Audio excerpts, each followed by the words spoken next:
Assalamualaikum warahmatullahi wabarakatuh.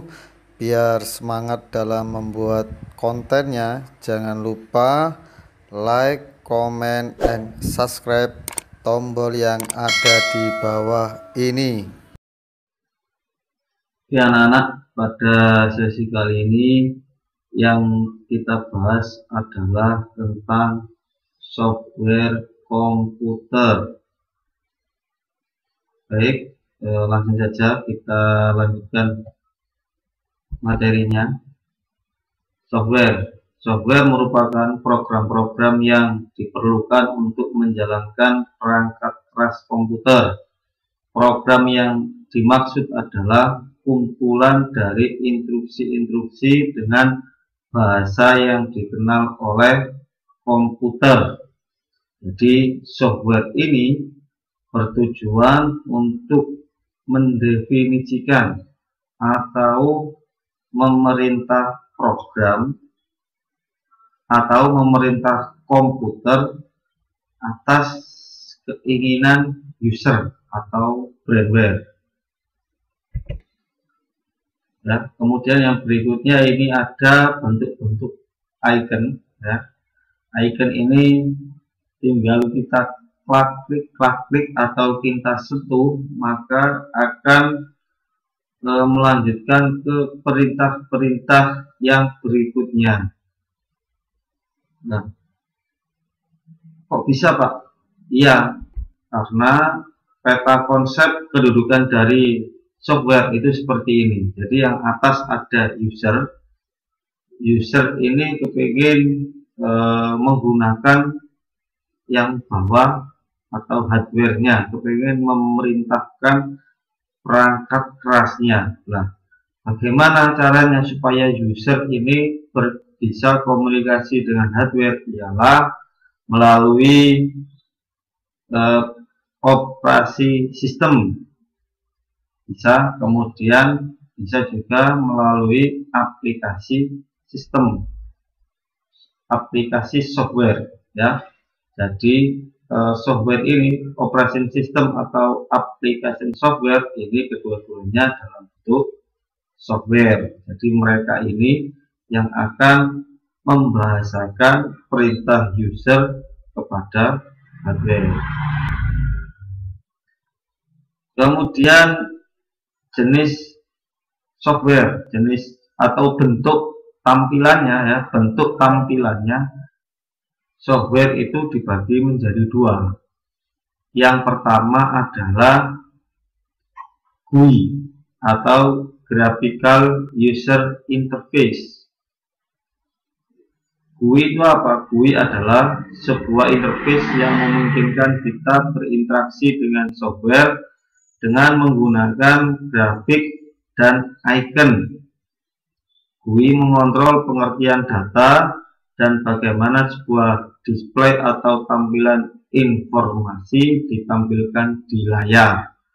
Nah, GUI ini sangat familiar dengan kita karena kita sering menggunakannya, ya. Jadi bentuknya itu atau interface itu tampilan antar muka. Jadi kita menghadap ke layar, maksudnya itu interface, kita menghadap ke layar. Nah, GUI itu bentuknya adalah gambar atau icon. Jadi tinggal kita klik, kemudian tinggal kita ketik, itu softwarenya sudah menuruti perintah dari user untuk bisa menjalankan hardware-nya, ya, hardware-nya. Misal Microsoft Word, Microsoft Word itu kan hasil akhirnya adalah tulisan, hardware-nya adalah tulisan.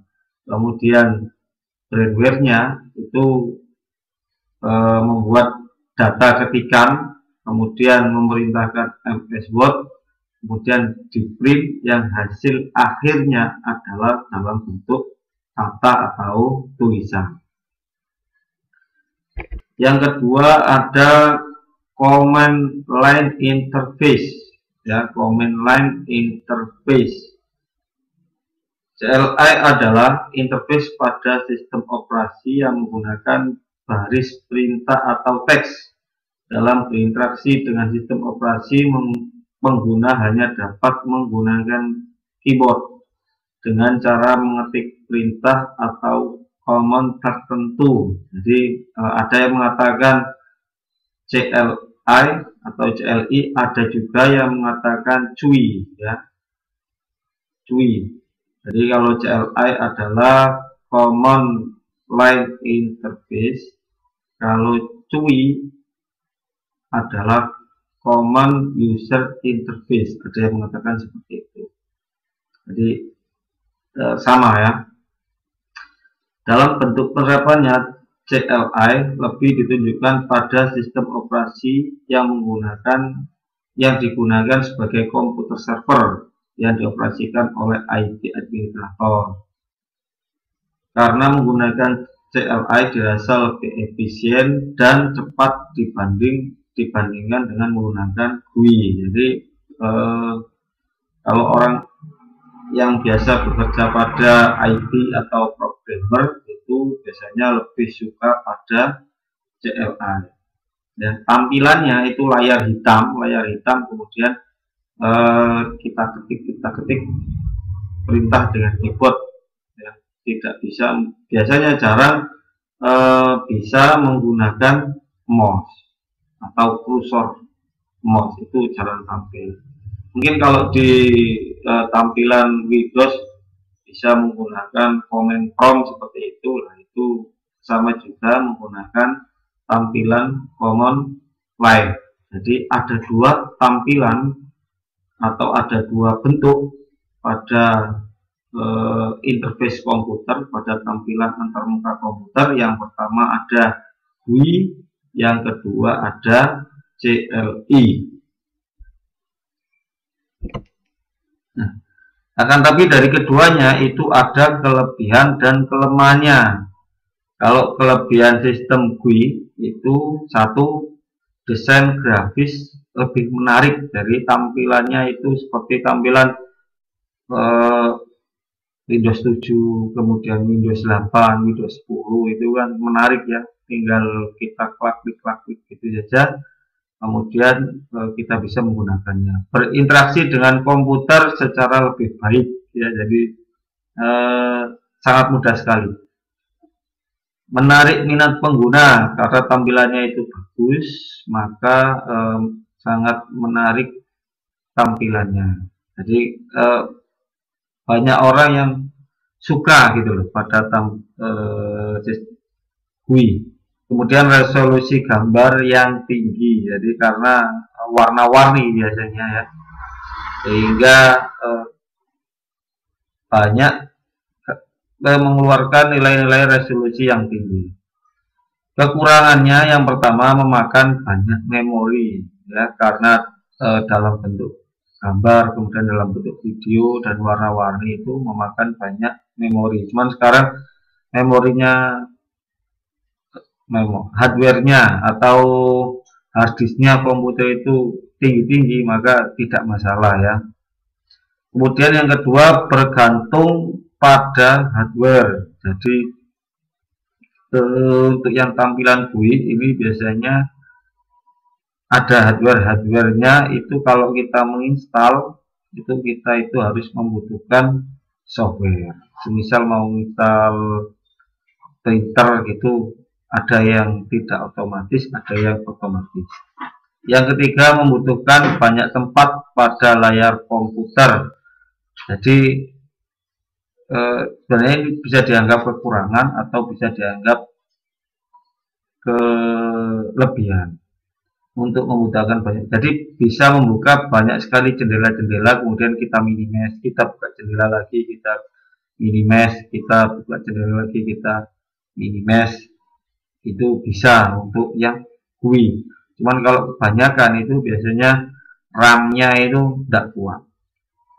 Yang keempat, tidak fleksibel. Jadi untuk tidak fleksibel di sini maksudnya kalau tidak terbiasa menggunakan perintah, itu kita harus mengarahkan kursornya untuk membuka atau menutup, atau meminta menampilkan perintah-perintah yang lain.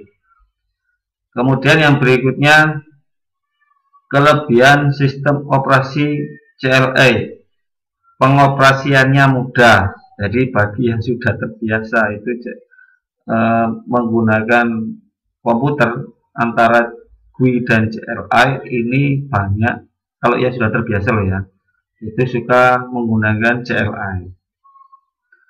Kemudian space yang dibutuhkan tidak terlalu besar ya, karena tampilannya itu hanya layar hitam, kemudian ada hanya layar hitam yang ditulis-tulisi saja.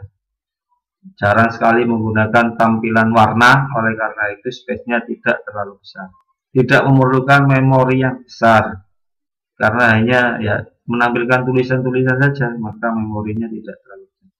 Kompatibel pada hampir semua jenis software dan hardware, jadi biasanya langsung kita colokkan, kemudian bisa terinstall sendiri, tinggal kita memerintahkan saja. Kekurangan sistem operasi CLI, satu, mode operasinya dalam bentuk teks, jadi kurang menarik karena bentuknya itu teks.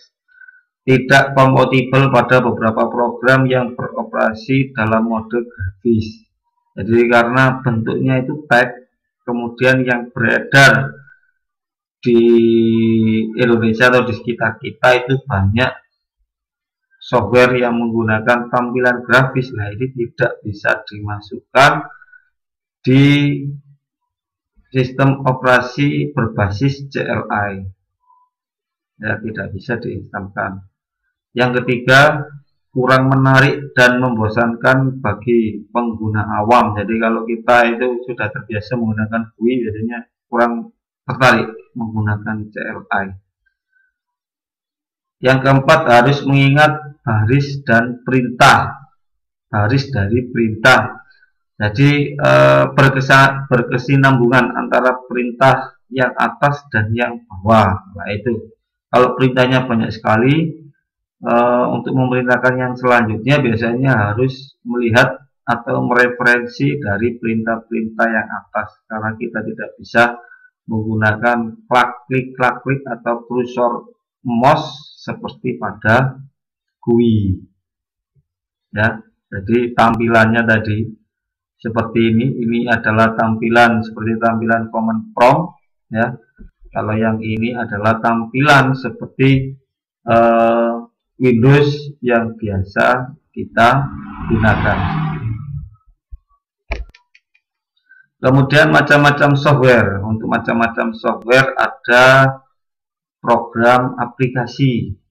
Nah, program aplikasi ini biasanya untuk membuka interface dari komputer ya. Ada program database, ada spreadsheet dan yang lain-lainnya. Word processing ya, atau program pengolah kata. Program pengolah kata ini yang paling lazim biasanya menggunakan MS Word, Microsoft, ada WPS dan yang lain-lain. Kemudian program database ini untuk menyimpan data ya, seperti aplikasi server. Program spreadsheet ini untuk tabel. Program chart ini untuk perancangan ya, perancangan. Kemudian ada program layout artikel atau publisher. Nah, ini untuk membuat layout seperti tulisan koran, itu ada beberapa baris. Nah, itu seperti itu ya. Baik anak-anak, ini adalah tugasnya, nanti bisa dikumpulkan di e-learning KI 3. Jika e-learningnya ada masalah, langsung saja dikirimkan di WA Group. Saya akhiri sampai di sini. Assalamualaikum warahmatullahi wabarakatuh.